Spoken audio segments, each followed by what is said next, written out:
అందరికీ శుభాశిస్సులండి.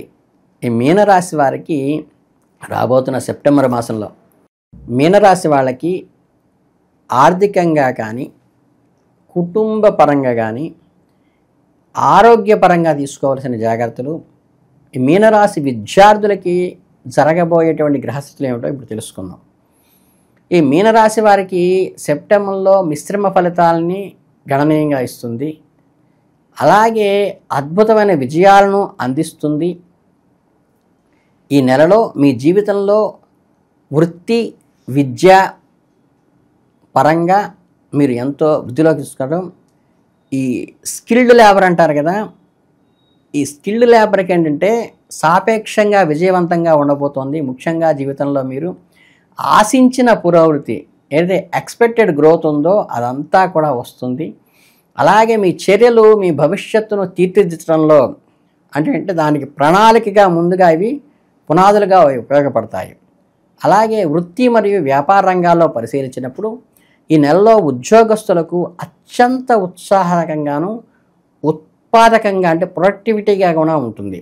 అట్లాగే మీకున్న అంకిత భావము, సృజనాత్మకత మరియు కష్టపడి పనిచేసేటువంటి మీ లక్షణం ఏదైతే ఉందో, ఒళ్ళు ఉంచుకోకుండా పనిచేసే లక్షణం, మీ పై అధికారులు మీ పనితీరును గ్రహించి మీకు నూతన కీలకమైన బాధ్యతలు అప్పచెప్తారు.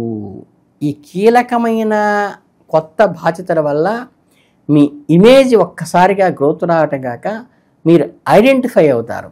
అలాగే టెక్నాలజీ రంగంలో కానీ, సాఫ్ట్వేర్ రంగంలో కానీ, సాంకేతిక పరంగా కూడా ఎప్పటి నుంచో ఎదురు చూస్తున్న పదోన్నతులు కానీ, జీతభత్యాల పెంపు కానీ ఆ రంగాల్లో వాళ్ళకి మీకు జరిగే అవకాశం ఉంది. అలాగే ఈ నెలలో ఊహించని ఖర్చులు, మార్కెట్లో పోటీ పెరగటం వంటి కారణాల వల్ల పెద్ద ఎత్తున విస్తరణ ప్రణాళికలకు, కొత్త పెట్టుబడులకు ఇది సరైన సమయం అయితే కాదు అని చెప్తున్నాను. వ్యాపార భాగస్వాములతో సంబంధంలో పారదర్శకంగా ఉండటము, ఆర్థిక లావాదేవీల విషయంలో కొంచెం అన్నీ స్వయంగా పరిశీలించుకోవటం చాలా ముఖ్యం. తొందరపాటు నిర్ణయాలు తీసుకోకుండా అనుభవజ్ఞుల సలహాతో ముందుకు సాగటం మంచిది. మొత్తం మీద ఉద్యోగస్తులకు చాలా అనుకూలమైన సమయంలో కంఫర్టబుల్ జోన్లోనే ఉంటారు. ఇక ఫైనాన్షియల్గా వస్తే ఏంటంటే ఆర్థిక పరిస్థితి విశ్లేషిస్తే మీకు మిశ్రమ ఫలితాలను ఇస్తోంది. నెల మధ్య భాగంలో ఆర్థిక విషయాల్లో స్పష్టమైన కదలికల మూమెంట్, ఫైనాన్షియల్ మూమెంట్ ఉంటుంది.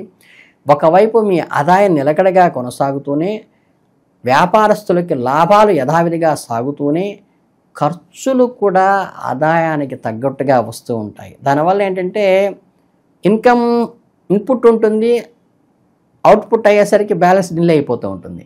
అందువల్ల మీరు ఊహించిన మార్గాల ద్వారా ధనం సంపాదించే అవకాశాలను పరిశీలించుకోండి. ఈ పార్ట్నర్షిప్ ద్వారా ఉండే ఫర్మ్స్తో కొంచెం జాగ్రత్తగా ఉండండి. అలాగే మీరు సరదా కోసమో పార్ట్ టైమ్గా చేసేటువంటి ఉద్యోగాలు లేదా వృత్తి ద్వారా కూడా మీకు ఇన్కమ్ వచ్చే అవకాశం ఉన్నది.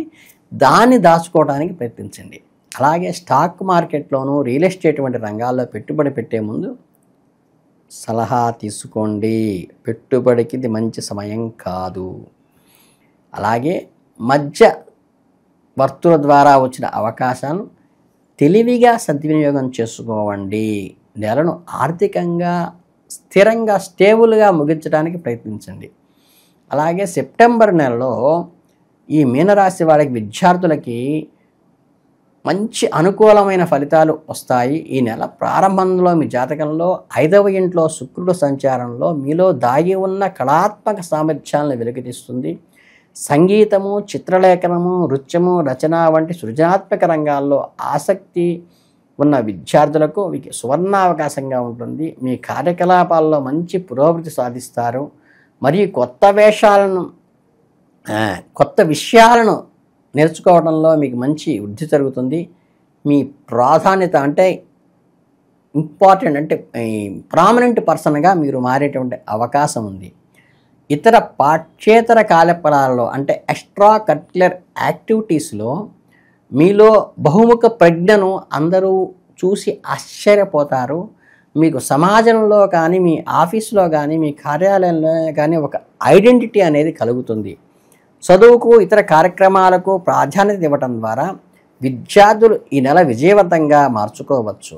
అలాగే కుటుంబ జీవితం విషయానికి వస్తే మీ కుటుంబంలో స్పష్టమైన సానుకూలమైన ఫలితాలను అందించబోతోంది. సెప్టెంబర్ నెల మీ జాతకంలో 2వ ఇంటలో అంటే కుటుంబం మరియు సంపద స్థానం ఏదైతే ఉందో ద్వితీయ స్థానంలో అధిపతి అయిన కుజుడు ఈ నెల ప్రారంభంలో సప్తమ స్థానంలో 7వ ఇంట్లో సంచరిస్తాడు. అక్కడ నుండి కుజుడు మీ మొదటి గ్రహాన్ని లగ్నాన్ని చూస్తూ ఉండటం వల్ల 2వ గ్రహాన్ని ప్రభావితం చేసి కుటుంబంలో అత్యంత శుభప్రదమైన ఫలితంగా మీకు కుటుంబ ఆదాయంలో స్పష్టమైన గ్రోత్ అంటే ఐడెంటిఫికేషన్ గ్రోత్ అంటే గుర్తించదగినటువంటి అభివృద్ధి జరుగుతుంది. ఇంట్లో సంతోషకరమైన ప్రశాంతమైన వాతావరణం నెలకొంటుంది. మీ కుటుంబ సభ్యుల నుంచి ముఖ్యంగా తల్లిదండ్రులు తోబుట్టువుల నుండి మీకు బలమైన మద్దతు సపోర్ట్ మేము ఉన్నాను నీకు అనేటువంటి ధైర్యాన్ని ఇస్తుంది. ఇది మీకు ఆశాజనకమైనటువంటి పరిణామం. అలాగే కుటుంబ సభ్యుల మధ్య ప్రేమానురాగాలు మెరుగవుతాయి. గతంలో ఉన్న చిన్న చిన్న మనస్పర్ధలు ఏదైతే అభిప్రాయ భేదాలు ఉంటాయో అవన్నీ కూడా కొద్దిగా మీరు కొంచెం తగ్గి కూర్చొని కనుక మాట్లాడుకుంటే అవన్నీ కూడా ఈ నెలలో తొలగిపోతాయి. ఆ ప్రయత్నాలు మీరు చేయండి. అలాగే అవి తీరిన తర్వాత ఒక విహారయాత్రకు కానీ తీర్థయాత్రకు కానీ కుటుంబం అంతా కలిసి వెళ్ళడానికి ప్రయత్నించండి. అది సుపరిణామానికి దారితీస్తుంది. ఇక జీవిత భాగస్వామికి ప్రేమ వ్యవహారాలకి వస్తే ఏంటంటే ఏకాంతంగా కూర్చుని గంటల తరబడి మాట్లాడుకోవటం వంటి మీ బంధాన్ని మరింత మధురంగా మారుస్తాయి. 3వ వ్యక్తి ఇన్వాల్వ్మెంట్ లేకుండా ఖచ్చితంగా చూసుకోండి. ఈ నెలలో ముఖ్యంగా మొదటి భాగంలో మీ ప్రేమ జీవితాన్ని మెరుగుపడటంలో కీలక పాత్ర పోషిస్తుంది. గ్రహాల అనుకూలత వల్ల శృంగార క్షణాలను మీరు పూర్తిగా ఆస్వాదించడానికి మీ భాగస్వామికి మీ ప్రేమను వ్యక్తపరచడానికి మంచి సదవకాశంగా ఉంటుంది. అలాగే మీనరాశి జాతకులకు ఈ నెలలో ఆనందము మాధుర్యంతో నిండి ఉంటుంది. ఒకరినొకరు ప్రేమతో ఉన్నట్లయితే మీ బంధం మరింత బలపడి కొత్త పుంతలు తొక్కే అవకాశం ఉంటుంది. మీ ఇద్దరి మధ్య అన్యోన్య దాంపత్యానికి కానీ మీ ప్రేమలో ఉన్నటువంటి మకరందాన్ని మీరు జుర్రుకోవటానికి కానీ చాలా అనుకూలమైన సమయము. కాకపోతే థర్డ్ పర్సన్ ఇన్ఫ్లుయెన్స్ లేకుండా చూసుకోండి. ఇక హెల్త్ పరానికి వస్తే ఏంటంటే మీనరాశి వారికి ఈ ఆషాఢ మాసం అంతా కూడా కొద్దిగా బలహీనంగాను కొంత సవాలుగాను ఉంటుంది. కనుక ఈ సెప్టెంబర్ మాసంలో ఆరోగ్య సంరక్షణలో ఏ చిన్న పొరపాటు కూడా జరగకుండా చూసుకోండి. నెల ప్రారంభం నుంచే చిన్న చిన్న అనారోగ్య సమస్యలు తలెత్తవచ్చు. నెల 13వ తేదీ తర్వాత కుజుడు మీ జాతకంలో 9వ స్థానానికి మారటం వల్ల ప్రమాదాన బారి పడే అవకాశాలు తగ్గుతాయి. వాహనాలను నడిపేటప్పుడు అత్యంత జాగ్రత్తగా ఉండాలి. తగాదాలకు కానీ కొట్లాటలకు కానీ ఆఖరికి ట్రాఫిక్ నిబంధనలు అంటే కుజ సంకేతంగా పాటించడం వల్ల సూర్యుడు మరియు బుధుడు 7వ ఇంట్లో ప్రవేశించడం వల్ల మీ స్థానంలో శని యొక్క దృష్టి ఉండటం వల్ల జీర్ణ సంబంధమైన సమస్యలు ఏర్పడే అవకాశం ఉంటుంది. గ్యాస్ట్రిక్ ట్రబుల్ అంటారు కదా, అవి వచ్చే అజీర్ణం అంటారు, దానివల్ల వచ్చేటువంటివి ఉంటాయి. శుభప్రదమైన తేలికగా జీర్ణమయ్యే ఆహారాన్ని తీసుకోండి. చక్కగా వాటర్ సఫిషియెంట్గా తీసుకోండి. అట్లాగే 6వ ఇంట్లో మీకు అనారోగ్య సమస్యలకి అది కారకత్వమైనటువంటి గడి కాబట్టి మీరు మూత్రపిండాల సంబంధంగా కూడా అంటే స్టోన్స్ కిడ్నీ స్టోన్స్ లాంటివి కూడా అంటే అలా సూచించేటువంటి అవకాశం ఉంది. కాబట్టి వాటర్ కంటెంట్ని సఫిషియెంట్గా తీసుకోవటము, ఏదన్నా ఇండికేషన్ వస్తే వైద్య సలహాను తీసుకోవటం మాత్రం ప్రధానంగా చేసుకోవాల్సింది. మీకు ఇక మానసిక ఒత్తిడిని తగ్గించుకోవటం వంటివి చాలా అవసరం. ఇకపోతే ఓవరాల్గా దీనికి తీసుకోవాల్సినటువంటి పరిహారాలు ఏంటంటే శుభ్రంగా మీరు చక్కగా ప్రతిరోజు నిత్యం మీ నిత్య పారాయణ గ్రంథం ఏదైతే భాగవతమా భారతమా రామాయణమా లేకపోతే గురుచరిత్ర మీకు ఏదైతే అనుకూలంగా ఆత్మీయంగా మీకు జీవితంలో కొంచెం సందర్భాల క్లిష్ట పరిస్థితుల్లో ఏదైతే కనుక ఈ పారాయణ చేయటం వల్ల నాకు మెరుగైందనుకుంటారో మీరు ఎవ్వరి సలహాలు అక్కర్లేదు. ఖచ్చితంగా ఆ గ్రంథాన్ని తీసుకుని శ్రద్ధగా ఒక 40 రోజులు పారాయణ చేయండి. అంటే నెల మొత్తము చేయండి.